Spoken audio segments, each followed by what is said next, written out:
Palma missing the coverage on that. One of the rare errors you see Palma commit. Well, she's not in her comfort zone. Nandun siya sa back row. Magaling siya sa may net. That's right. Very aggressive at the net, and that's why normally she gets replaced as well at the back. C. Oh, C was back-to-back splendid sets. No, yung kanina jumping back set. Ito naman nakaluhod na, no, and able to deliver at the precise point para sa hitters niya. Very important also, of course, if you're a setter, not all the reception that you will get will be perfect. So you need to adjust. And Giselle C, just excellent in really she is adjusting. Another free ball galing sa UP. There have been many here in set number 1, and every single time FEU gets an easy over galing sa UP, and they really take advantage, full advantage of that. Ito yung kaninang kneeling set, oh. Giselle C. I mean, how many setters do you know can do that, no? And still not lift it. Hindi magda-double. Perfect height for the attacker as well. And now this is a problem for UP. FEU is really pulling away, and the bigger the difference sa score, the harder it is for UP to really catch up. And sa lagay na to, yung pressure is really on their side. Vargas was trying to pull back a little bit. You can tell by her body language. She was trying to hold back some of that power, pero malakas. Malakas pa rin. There's just too much power. Minsan nga pag nakakusap ko si coach na siloloko ko, itong si Rosemary Vargas, pag pumapalo, dala yung bahay at really powerful. Last season, oh, talagang todo. Ngayon, you can see her parang she's holding back a bit, pero malakas pa rin, ano? But regardless, I mean, they have a 10-point lead here, set number 1. And it'll take nothing short of a huge miracle para sa UP to come back here in set number 1. One-handed set again by Giselle C. That time, that wasn't her fault. That was Gwyneth Eulalio. It was a perfect set, but Gwyneth tried to be a little fancy with it, I guess. Her arm was actually a bit too low. Yeah, no. Saka masyado yung pag-wind up niya, no? And it was a low set, eh. Yep. So 1 point para sa UP. There's Rojas with a tip. Free ball again para sa FEU. Rojas. And that's a point para sa FEU. Not the best spike you would see from Rojas, but nonetheless still a point. And it seems in this set, I don't know, parang FEU is actually just taking it easy. Very relaxed, in fact. Very relaxed. Because they're getting so many points sa service pa lang, ano? Well, not you there. jinxed it. Not that time. Pero like from Vargas, from Giselle C, they've had so many points sa service pa lang that they haven't had time to warm up offensively, ano?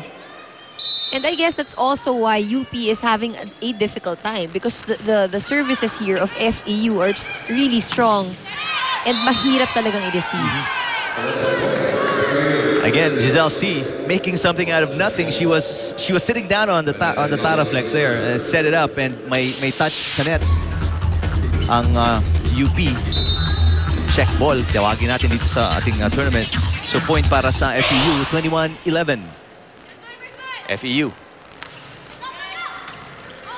Another loaded serve from Eulalio, and a solid one-lady blocking machine is Palma. Palma very efficient at the net here in the first set. But this...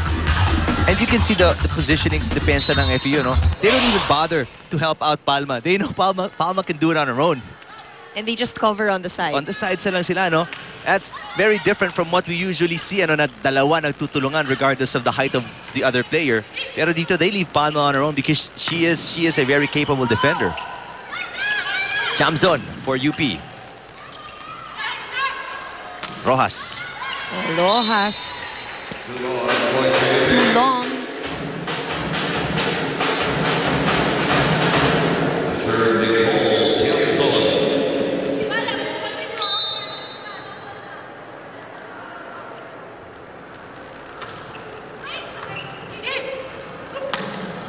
That's Palma. One-handed pickup there para sa UP. And it's Del Mundo actually hitting the setter, attacking. That's Bagang, rejected. There's Rojas, short. Rojas. And after a good start para kay Majorie Rojas, she's rattled off a bunch of errors on the offensive end para sa FEU. She scored like 3 straight points.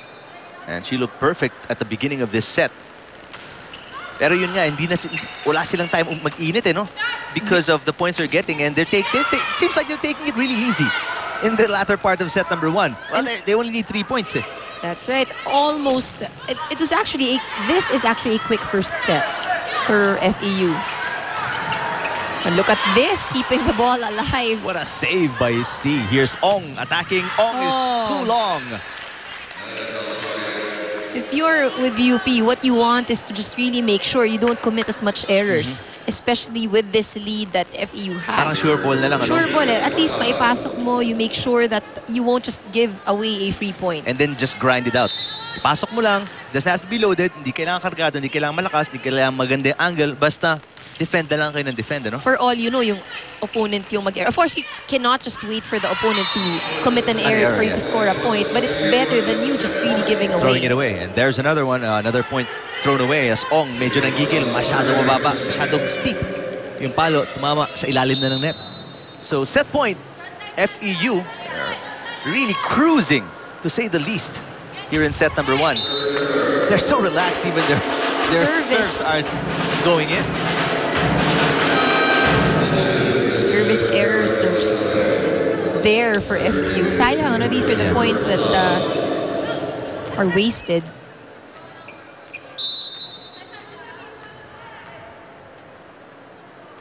So that's 10 set points UP's got to save.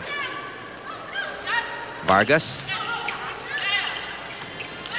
Full reception, full set. Basically a free ball para sa FEU. They go to Vargas. Vargas, too long. Check ball. And it's a point again para sa FEU. Off to a very good start are the Lady Tamaraws. Doesn't even seem like they sweat it out in set number 1 when they get the win. Anyway, that's the confirmation of the finish. 25-14 against UP. Set number 2 coming up right after these.